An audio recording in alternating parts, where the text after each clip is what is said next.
나무 농장에 실패를 하고 나무 재테크에 실패를 하고 그리고 한번 무너진 농장은 헐값이라도 판매가 되지 않고 이렇게 사람과 장비가 붙어서 오히려 비용을 많이 들여서 뿌리까지 캐내야 되는 사태가 발생되기 때문에 무너진 나무 농장은 수정이 안 되고 계속해서 방치가 되고 더욱더 쓸모없는 농장으로 변화가 되는 겁니다. 안녕하십니까, 나무대장입니다. 대구광역시 달성군 가창면에 위치한 느티나무 농장 컨설팅을 시작하고 있습니다.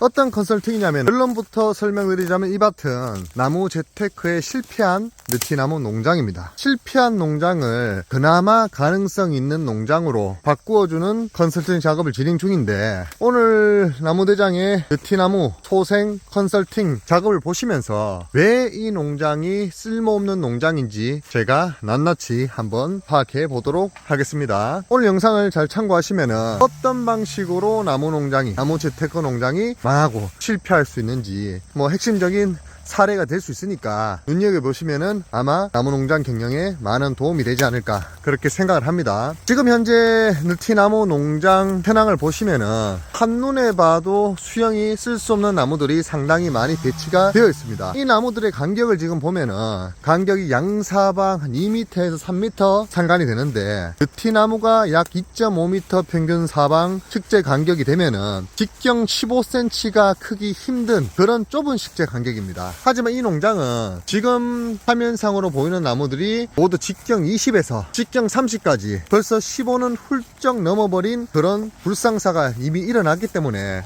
당연히 나무의 상태는 동서남북 유도해 놓은 수영의 틀이 온데간데 없어지고 하늘로만 햇빛을 보기 위해서 높이 자란 그런 밀식형 무너진 나무 농장의 표본 모습을 보여주고 있습니다. 그리고 한 나무가 넘어가면은 그 나무가 넘어간 방향으로 햇빛을 보기 위해서 나무가 이렇게 점차적으로 도미노 방향으로 기울어지는 것을 볼 수가 있습니다. 이것은 무너지고 있는 나무 재테크 농장의 전형적인 특징으로, 외곽 테두리 방향에는 빈 공간이 있기 때문에 나무가 없는 방향으로 양사방에서 나무가 뒤집어지면은 중간 부분에 있는 나무도 햇빛을 찾아서 한쪽으로 쏠려서 뒤집어진 쪽으로 햇빛을 보기 위해서 기울기가 변화되는 모습으로 밭이 이렇게 점차적으로 도미노 방향으로 무너지는 그런 현상을 관찰할 수가 있습니다. 왜 이런 사태가 일어났느냐, 그것은 방금 설명드린 식재 간격에 대한 무지와, 그리고 나무가 판매되지 않거나 판매되기 어려운 상황이 되면은 과감한 감벌을 하든가 아니면 초기부터 그 감벌목에 대한 그런 상황까지 고려를 해서 넓게 심으면 되는데, 처음에 심을 때는 묘목 단계이기 때문에 나무가 워낙 왜소해 보이고 2m, 2.5m 상간의 거리도 상당히 넓어 보인단 말이죠. 그래서 인간의 욕심 때문에 3m 미만의 식재 거리로 느티나무를 식재하게 되고, 그리고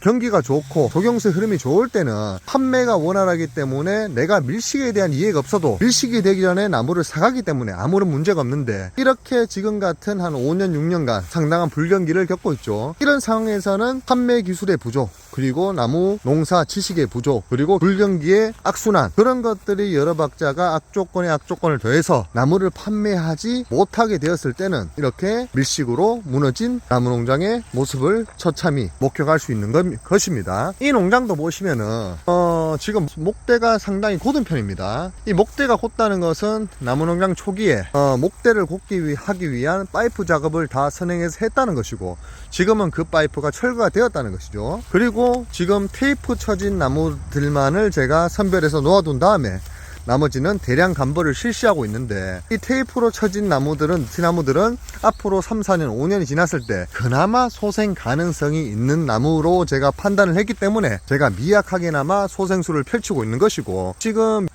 A품 품질 비슷한 모양을 낼 수 있는 가능성이 있는 나무들 살펴보면은 양사방 수영이 고루 퍼져 있는 듯한 그런 모습을 관찰할 수가 있습니다. 그리하다는 것은 나무가 밀식돼서 망하기 전에, 못쓰게 되기 전에 여남은 나무들의 모습 또 당연히 이 지금 테이핑해져 있는 나무의 상태처럼 동서남북 수간의 상태가 양호했다는 추측을 할 수가 있겠죠. 그러면 종합적으로 우리가 판단을 해볼 때 나무 재테크에 대한 의미를 알고 있고, 나무를 목대를 곱게 만들 수 있는 능력이 있고, 그리고 수간을 양사만 고르게 해서 올바른 전지 방법으로 나무를 잘 키우는 사람이 농사를 지었단 말입니다. 결코 초보자가 건든 밭이 아님에도 불구하고 밀식에 대한 이해가 부족하고 사람이 욕심을 부리게 되면은 이렇게 내가 원치 않는 모습, 대나무같이 하늘로 일직선으로 솟아난 이런 나무 농장이 탄생하게 된다. 이렇기 때문에 나무 농장에 실패를 하고, 난 나무 재테크에 실패를 하고, 그리고 한번 무너진 농장은 헐값이라도 판매가 되지 않고 이렇게 사람과 장비가 붙어서 오히려 돈을, 비용을 많이 들여서 뿌리까지 캐내야 되는 사태가 발생되기 때문에 무너진 나무 농장은 수정이 안 되고 계속해서 방치가 되고 더욱더 쓸모없는 농장으로 변화가 되는 겁니다. 오늘 대장이 진행하는 컨설팅은 무너진 나무 재테크 농장을 소득성 있는 나무 재테크 농장으로 변신시키는 게 아니고, 이미 무너져서 거의 100% 손을 놓아버린 농장이기 때문에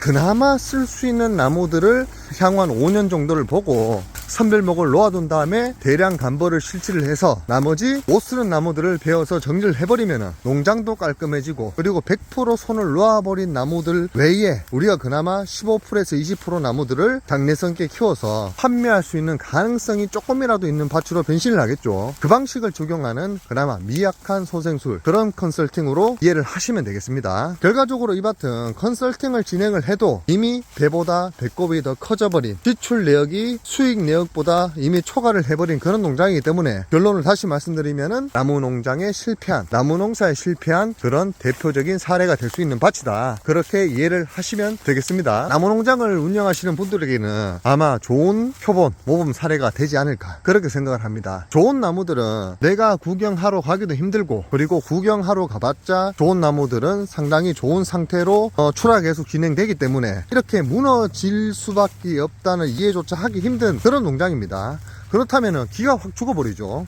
기가 확 죽어버리고 나는 저렇게 하지 못할 것 같다는 생각을 하는데, 이렇게 무너진 나무 농장을 보면은 확실히 배울 수가 있는 게, 요렇게 밀식에 대한 이해도 없이 내가 나무 농사만 열심히 해서는 안 되겠구나, 그거를 확실하게 배울 수가 있습니다. 오히려 성공한 농장보다 이런 실패 사례를 통해서 더욱더 큰 깨달음을, 가치 있는 깨달음을 얻을 수 있다는 것이겠죠. 그래서 오늘 대장은 이 농장을 그나마 소생 가능한 농장으로 변신시키기 위해 대량 간벌을 실시한 다음에 간벌된 그 느티나무 들은 실내 조경용 인테리어 납품용으로 제가 납품을 동시적으로 해주면서 지금 컨설팅으로 들어가는 비용을 최소화시켜서 나무대장의 거래처에도 이문을 안겨주고, 그리고 농장 소생술을 원하는 컨설팅 주인분께도 좋은 그 조건에 제가 컨설팅을 진행해드리는 그 양갈래로 양동의 긍정적인 역할을 중간에서 책임을 지고 있습니다. 나무대장 이렇게 느티나무 농장만큼은 실내 조경용 인테리어 자재로 납품이 될 수 있는 그런 소재가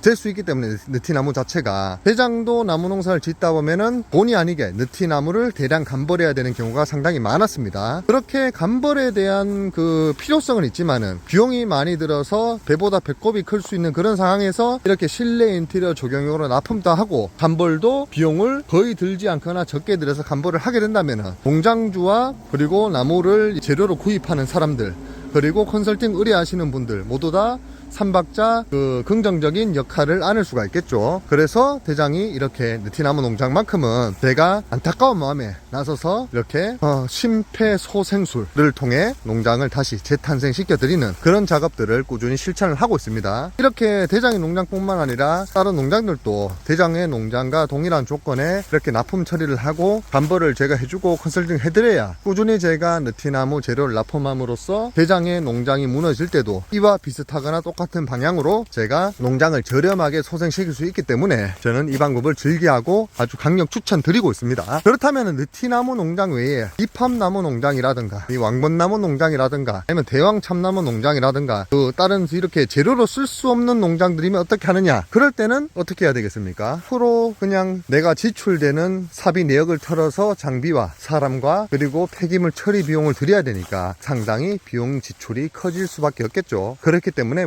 무너진 나무 농장은 이렇게 소생술을 하고 싶더라도 큰 돈이 들기 때문에 그렇게 마음대로 하지 못하는 그런 단점이 있습니다. 하지만 느티나무 농장만큼은 대장이 이런 방식으로 컨설팅을 진행하고 있다는 점 참고해 주시면은 많은 도움이 되시는 분들이 분명히 있을 거라고 생각을 합니다. 오늘 어떠셨습니까? 이렇게 무너지는 나무 재테크 농장에 대해서 제가 왜 무너지는가에 대한 대표적 사례로 이 대구시 달성군 각창면에 위치한 묵은 느티나무 농장의 사례를 제가 속속들이 파헤쳐 봤습니다. 아무쪼록 나무 농사를 경영하시는 모든 농장주 분들께서는 나무 농사를 열심히 지어서 A 품질의 나무 농장을 완성시키는데도 당연히 집중을 하셔야겠지만은 이렇게 밀식에 대한 이해도 그리고 이런 대표적인 경영 실패로 인해 무너진 나무 농장의 대표적 사례들을 참고를 하시면서 열심히 해서만은 답이 아니구나, 나무에 대한 이런 실패 사례를 통해서 나는 이런 실패를 답습하지 않아야겠구나, 그걸 분명히 한번 느껴주신다면 오늘의 좋은 포인트를 가져가시지 않을까 그렇게 생각을 합니다. 한 이틀 동안 열심히 작업을 해서 인테리어 조경용으로 제가 납품을 한번 해봐야 될 것 같은데 어떻게든 제가 깔끔한 모습으로 나무 농장 정리를 해드려서 그나마 소득성 있는 농장으로 조금이나마 변신될 수 있는